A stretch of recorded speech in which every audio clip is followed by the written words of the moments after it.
kita pada hari ini yaitu Bapak Robi Sandra. Sebelumnya Pak Robi udah hadir Pak, mana suara Pak? Oke, semangat ya Pak ya, walaupun udah siang-siang, walaupun siang. Baiklah, Bapak Ibu yang lain gimana? Masih semangat Bapak Ibu yang lain? Masih. Semangat Bapak Ibu. Nah, walaupun dalam keadaan ngantuk karena siang ya Bapak Ibu, tetap semangat karena pemateri kedua kita ini nggak kalah serunya nih. Luar biasa ya Bapak Robi ya. Sebelumnya saya bacakan dulu CV dari Bapak Robi. Bapak Robi merupakan lulusan terbaik di jurusan Ekonomi Syariah. Seorang yang cekatan, sigap, dan dapat diandalkan, mampu bekerja dalam tim dan dapat berkomunikasi dengan baik. Luar biasa ya Pak Robi ya. Adapun organisasi saat ini banyak ya Pak. Ada anggota aktif MGMP Akuntansi Kota Pekanbaru, MKKS Kota Pekanbaru, Sekretaris Ikatan Keluarga Alumni Ekonomi Syariah Winsus Karya 2022-2027, anggota Forum Dosen Ekonomi dan Bisnis Islam Kota Pekanbaru. Kemudian pengalaman dari Bapak Robi ini adalah sekarang menjabat sebagai Kepala Sekolah SMK IT Al-Izhar Pekanbaru ya Pak Robi? Ya, betul Bu Dela, insyaallah. Kemudian dosen Ekonomi Syariah Winsus Karyau, asesor LSP atau garis miring BNSP, teknisi akuntansi syariah, dan merupakan guru penggerak Angkatan 7 Kota Pekanbaru. Moto dari Pak Robi ini adalah hidup kaya mati beriman. Luar biasa. Enak ya Pak ya, dua-duanya ya. Dunia akhirat enak. Ya, dunia akhirat ya Bu Dela ya. Anak orang ekonomi seperti itu dia Bu Dela. Luar biasa. Mungkin langsung. Siap, boleh. Oke Pak. Langsung saja mungkin Pak Robi untuk pemaparan materi kita pada hari ini Pak. Baik Bu Dela, langsung saja Bu Dela. Ya silakan Pak, waktu kita hanya 15 menit ya Pak ya. Siap Bu Dela, terima kasih waktunya Bu Dela. Kasih Pak. Saya kasih pantun dulu lah kawan-kawan semuanya nih. Dengan bismillah semua bermula. Agungkan Tuhan alam pun ikut berseru. Sambutnya salam pembuka kata. Assalamualaikum warahmatullahi wabarakatuh. Selamat siang, salam sejahtera Bapak Ibu hebat semuanya. Apa kabar semuanya? Semoga kita semuanya dalam keadaan sehat selalu dan diberikan selalu keberkahan untuk kita semuanya. Baik Bapak Ibu semuanya, sebelumnya tadi seperti perkenalan sudah disampaikan oleh moderator kita Bu Dela. Dan sebelumnya saya mengucapkan terima kasih kepada komunitas guru penggerak Provinsi Riau atas kesempatan waktunya untuk bisa berbagi bersama para guru hebat semuanya di sini. Tentunya di sini dalam coaching ya, webinar ini. Di sini saya yakin insya Allah yang hadir di sini adalah Bapak, Ibu, guru-guru hebat semuanya. Pastinya di sini tak kalah lebih hebat dari pemateri narasumber kita. Pastinya mempunyai pengalaman yang luar biasa, dan saya di sini menjadi narasumber ini bukanlah dalam arti saya sudah mampu ya Bapak Ibu menjalankan praktik baik ini, dan juga tidak bermaksud mengajar Bapak Ibu semuanya, tapi tentunya kita di sini lebih kepada sharing dan berdiskusi insya Allah. Nah, sedikit informasi bahwasanya saya menjadi kepala sekolah ini masih 1 bulan berjalan sebenarnya nih Bu Dela dan juga Bapak Ibu semuanya. Itu baru di-SK-kan pada bulan Juli, tepatnya setelah lulus pendidikan guru penggerak angkatan ke-7. Nah, di sini jadi ilmu yang saya dapatkan dari pendidikan guru penggerak ini ingin saya aplikasikan di lingkungan sekolah saya. Dan ini sudah saya sosialisasikan ke kawan-kawan guru di sekolah. Nah, salah satunya di sini tentang menghadirkan yang namanya disiplin positif di lingkungan sekolah itu. Nah, dan ini tentunya memberikan dampak yang baik. Nah, dalam mengurangi perilaku misbehave ataupun perilaku negatif yang ada di sekolah kami. Nah, biasanya Bapak Ibu, nah ini yang sering terjadi itu adalah anak-anak datang terlambat datang ke sekolah, terlambat datang ke masjid. Biasanya kalau kami ada namanya sholat berjamaah zuhur, berjamaah asar. Nah, terkadang suka terlambat dulunya. Nah, sandal selalu berserakan. Nah, kalau kami wajib membawa sandal biasanya. Nah, ini selalu sandal itu berserakan. Nah, ini perilaku misbehave, perilaku negatif. Nah, alhamdulillah dalam 1 bulan ini dengan penerapan yang saya berikan kepada kawan-kawan ilmu yang saya dapat dari guru penggerak ini, nah ini ada perubahan yang signifikan insya Allah hadir ya di sekolah saya. Nah inilah praktik baik yang tentunya di sini saya ingin berbagi kepada Bapak Ibu semuanya tentang menghadirkan yang namanya disiplin positif tadi kepada peserta didik kita semuanya. Nah Bapak Ibu hebat semuanya, nah di sini mengawali sesi ini saya ingin sedikit menyampaikan sebuah cerita. Nah ini saya pernah melihat siswa saya sendiri Bapak Ibu. Nah ini masih lengkap dengan seragam sekolahnya. Nah ini ketika pulang sekolah mereka berboncengan. Nah tarik 3 Bapak Ibu. Nah tarik 3 kalau bahasa awaknya tarik Bapak Ibu. Nah dan ini tidak ada apa jawaban mereka ketika saya cegat. Nah, alasan mereka adalah jawabannya adalah tidak ada polisi katanya. Tidak ada yang mengawasi Ustadz katanya. Nah, kalau kami Ustazah panggilannya Bapak Ibu. Tidak ada yang mengawasi Ustadz katanya. Nah, ini adalah salah satu fenomena dalam dunia pendidikan kita. Di mana kedisiplinan ini masih harus ditegakkan kalau ada namanya pengawasan. Nah, Bapak Ibu, dan ini tentu menjadi problem kita semua ya Bapak Ibu. Dan menjadi pertanyaan besar bagi kita Bapak Ibu hebat. Apa sebetulnya disiplin positif? Apa sebetulnya disiplin itu Bapak Ibu? Nah, di sini saya akan memulai dengan sebuah cerita dari tahun 60-an, yaitu seorang psikolog bernama Walter Mischel. Nah, dia membuat sebuah percobaan menarik Bapak Ibu. Nah, dia merupakan seorang profesor dari Stanford University. Dan ia melakukan sesuatu, ia meminta anak kecil untuk duduk di sebuah ruangan kelas sendirian. Dan anak itu diberi sebuah permen, namanya permen marshmallow ketika itu Bapak Ibu. Dan diminta untuk tidak memakannya dalam waktu jangka 15 menit. Nah, jika berhasil, maka anak ini akan diberikan suatu hal, dua pas film ketika itu. Nah, apakah mereka berhasil Bapak Ibu? Ternyata dari 600 orang yang diuji, cuma sepertiganya yang berhasil. Kebanyakan gagal di menit-menit pertama Bapak Ibu. Dan ada beberapa yang bertahan saat berada di menit-menit akhir, tetapi akhirnya gagal juga. Nah, dan kemudian 30 tahun kemudian Bapak Ibu, pada tahun 90-an, anak-anak yang sama diteliti lagi. Ditemukan ternyata ada korelasi yang menarik antara kemampuan menahan diri saat tes waktu dulu dengan kesuksesan mereka di masa dewasa ini. Nah, orang yang berhasil menahan godaan permen marshmallow yang diberikan oleh profesor tadi, itu ternyata memiliki kehidupan yang lebih baik Bapak Ibu. Sementara yang gagal, mereka cenderung mudah tergoda oleh godaan-godaan kehidupan. Nah, godaan narkoba, seks bebas, kriminal, sehingga mereka menjadi kehidupan yang relatif kacau Bapak Ibu. Nah, dibandingkan dengan anak-anak yang mampu menahan diri tadi Bapak Ibu. Nah, dari penelitian ini menyimpulkan sebuah kesimpulan yang sederhana. Ternyata kemampuan untuk menunda kesenangan adalah sebuah kunci kesuksesan yang tidak tergantikan. Nah, di sini dari 2 cerita yang saya sampaikan tadi di awal, nah tadi tentang 3 anak yang naik motor berboncengan tanpa helm, dan juga tentang permen marshmallow yang diberikan oleh profesor tadi. Nah, kita sudah mendapat gambaran Bapak Ibu, bahwa sebetulnya salah satu kunci kesuksesan adalah disiplin. Nah, di sini pertanyaannya, disiplin seperti apa yang menjadikan sukses? Nah, jawabannya adalah disiplin kita, disiplin walaupun ada tanpa pengawasan. Nah, yang kita sebut inilah namanya Ibu Bapak Ibu disiplin positif. Nah, disiplin bukan karena takut hukuman atau tegur oleh iming-iming hadiah atau adanya pengawasan dari luar. Oleh karena itu Bapak Ibu, disiplin positif ini berbeda dengan disiplin biasa Bapak Ibu, yang mungkin kita sudah kenal sejak dahulu ya Bapak Ibu.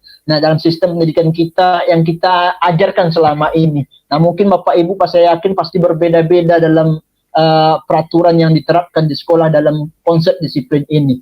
Nah, inilah bedanya Bapak Ibu disiplin biasa dengan disiplin positif itu Bapak Ibu. Disiplin biasa itu dikendalikan oleh kontrol eksternal. Kita mau pakai helm kalau ada polisi. Tapi disiplin positif ini adalah kesadaran internal yang muncul dari dalam peserta didik kita. Nah, kita pakai helm, kita sadar bahwa menggunakan helm itu melindungi kita. Nah, dan yang paling penting adalah Bapak Ibu bahwa disiplin biasa guru adalah sebagai polisi ataupun hakim yang akan menghukum atau menghukumi. Tetapi dalam disiplin positif ini, pendidik adalah detektif Bapak Ibu, yang terus berusaha memahami akar masalah dan mencoba memperbaiki dan memberikan solusi pada akar masalah tersebut Bapak Ibu. Nah, di sini Bapak Ibu, nah maka di sini ada tiga hal yang tentunya, ada dua hal yang tentunya di sini menjadi kunci yang dalam menghadirkan yang namanya disiplin positif ini dalam lingkungan sekolah kita Bapak Ibu. Nah, ini Bapak Ibu boleh terapkan, ini yang sudah saya terapkan kepada guru-guru saya Bapak Ibu, walaupun memang dalam artian saya tidak menerapkan secara langsung, tapi saya mempunyai teorinya, kemudian saya ajarkan kepada guru saya, dan kemudian guru saya mempraktikkannya. Nah, ini mungkin lebih tepatnya ini adalah mungkin praktek baik sekolah dibanding mungkin Bapak Ibu. Nah, ini pertama Bapak Ibu mengenai menghadirkan yang namanya kesepakatan kelas. Yang kedua, ini juga di samping kesepakatan kelas, Bapak Ibu juga bisa membuat yang namanya kesepakatan guru dan orang tua.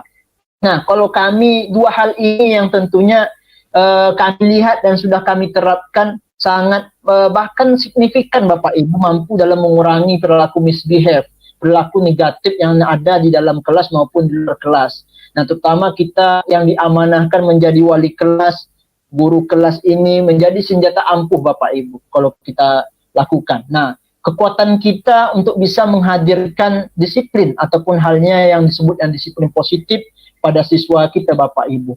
Nah, Bapak Ibu semuanya, saya mohon maaf tadi sebenarnya saya sudah buat materinya Bapak Ibu, namun saya tertinggal flash disk saya, rupanya Bapak Ibu ada dalam flash disk, maka saya ambil dalam artian ya mungkin kalau saya ambil dari ke rumah lagi mungkin memakan waktu tadi Bapak Ibu, maka cukup mungkin di sini kita bercerita saja Bapak Ibu, materi saya sampaikan saja. Nah, saya materinya ada dua ini Bapak Ibu, yang praktik baik itu praktik dalam menghadirkan yang namanya kesepakatan kelas, kemudian menghadirkan yang namanya kesepakatan guru. Nah, pertama Bapak Ibu, di sini mengembangkan kesepakatan kelas. Nah, selama ini Bapak Ibu, banyak guru yang tentunya cenderung memberlakukan aturan tanpa meminta ataupun masukan kepada siswa kita. Artinya apa? Artinya adalah aturan tersebut tidak berdasarkan kesepakatan guru dan siswa. Nah, apa saja contohnya kesepakatan kelas yang bisa diterapkan Bapak Ibu? Mungkin banyak Bapak Ibu. Bapak Ibu pasti sudah pernah membuatnya saya rasa. Nah, banyak datang masuk ke kelas tepat waktu, menjaga kebersihan kelas, dan mungkin ada beberapa kesepakatan lainnya tergantung kesepakatan siswa dengan Bapak Ibu sekalian semuanya. Setelah kita mengembangkan kesepakatan, guru dan siswa Bapak Ibu juga perlu membuat konsekuensi logis. Nah, ini penting kata kuncinya Bapak Ibu. Setelah kita membuat kesepakatan kelas, maka Bapak Ibu juga harus membuat konsekuensi logisnya. Nah, jika aturan tersebut dilanggar, misalnya jika siswa mengotori kelas, dia harus membersihkan kelas tersebut. Jika siswa membuli temannya, dia harus meminta maaf ke siswa tersebut. Nah, jadi Bapak Ibu hebat, konsekuensi logis ini yang dibuat harus disesuaikan dengan perilaku misbehave ataupun perilaku negatif yang dilakukan oleh siswa kita. Nah, pesan pentingnya yang bisa kita ambil adalah salah satu prinsip disiplin positif ini adalah partisipatori Bapak Ibu. Disiplin positif ini melibatkan anak dalam mengambil keputusan. Jadi ketika kita membuat aturan Bapak Ibu, libatkan anak. Nah, ini yang kami lakukan di kelas itu. Guru-guru saya tuntut untuk melibatkan anak dalam membuat aturan di kelas. Misalnya anak-anak harus hadir jam 13.30 ke masjid untuk sholat berjamaah, kesepakatannya. Jadi artinya ini perlu disosialisasikan ke anak-anak, libatkan anak-anak untuk membuat aturan tadi. Nah, sehingga nanti di sini, nah dengan melibatkan peserta didik dalam mengembangkan kesepakatan kelas tadi Bapak Ibu, mereka akan lebih menerima kesepakatan tersebut. Dan mereka akan lebih menerima untuk tidak melanggar kesepakatan tersebut Bapak Ibu. Saya yakin memang ya ini sesuatu yang sulit sebenarnya Bapak Ibu. Memang menghadirkan disiplin positif ini ya tidak mudah Bapak Ibu. Pasti mempunyai tantangan-tantangan sendiri. Dan kami pun dalam artian ya tidak 100% bisa merubah perilaku misbehave anak tadi. Tetapi paling tidak mengurangi dengan sesuatu yang positif itu lebih baik Bapak Ibu. Nah, di sini Bapak Ibu, nah, dapat kita ketahui juga Bapak Ibu. Nah, itu yang pertama yang saya ingin sampaikan Bapak Ibu. Artinya kita perlu menghadirkan yang namanya kesepakatan kelas di kelas, kemudian sepakati dengan siswa tersebut dalam membuat aturan-aturan tersebut, kemudian sampaikan konsekuensi logisnya. Nah, mungkin ini cara yang pertama Bapak Ibu ketika Bapak Ibu ingin menghadirkan disiplin positif tadi. Dan yang kedua Bapak Ibu, nah kita mengetahui bahwasanya perilaku misbehave ini tidak hanya terjadi di dalam kelas Bapak Ibu, tapi juga bisa di luar kelas. Nah, sehingga kesepakatan kelas yang kita buat tadi fungsinya hanya terbatas untuk di dalam kelas saja. Nah, bagaimana dengan di luar kelas Bapak Ibu? Nah, di sini ada beberapa hal yang menarik kebanyakan guru di sekolah. Nah, guru tidak mempunyai kesepakatan baik untuk sesama guru maupun orang tua.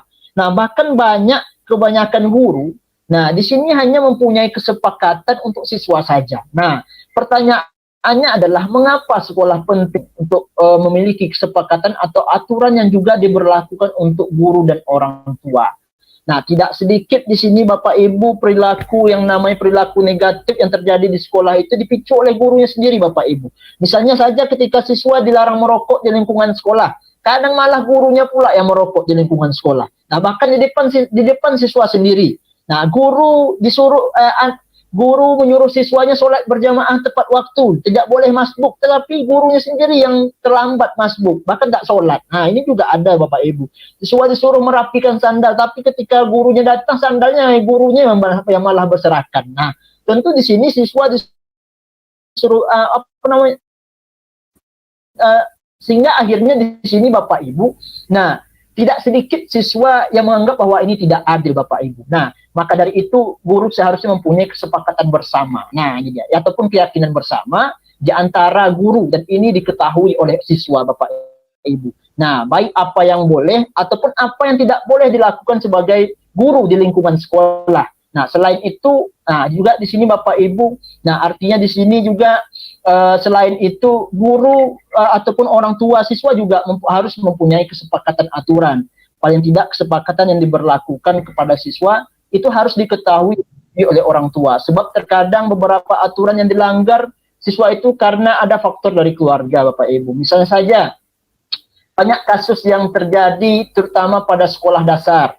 Banyak siswa datang terlambat ke sekolah dan ini juga bukan semata-mata kesalahan dari siswa itu sendiri Bapak Ibu, tapi juga kesalahan orang tuanya yang terlambat mengantarkan anaknya ke sekolah.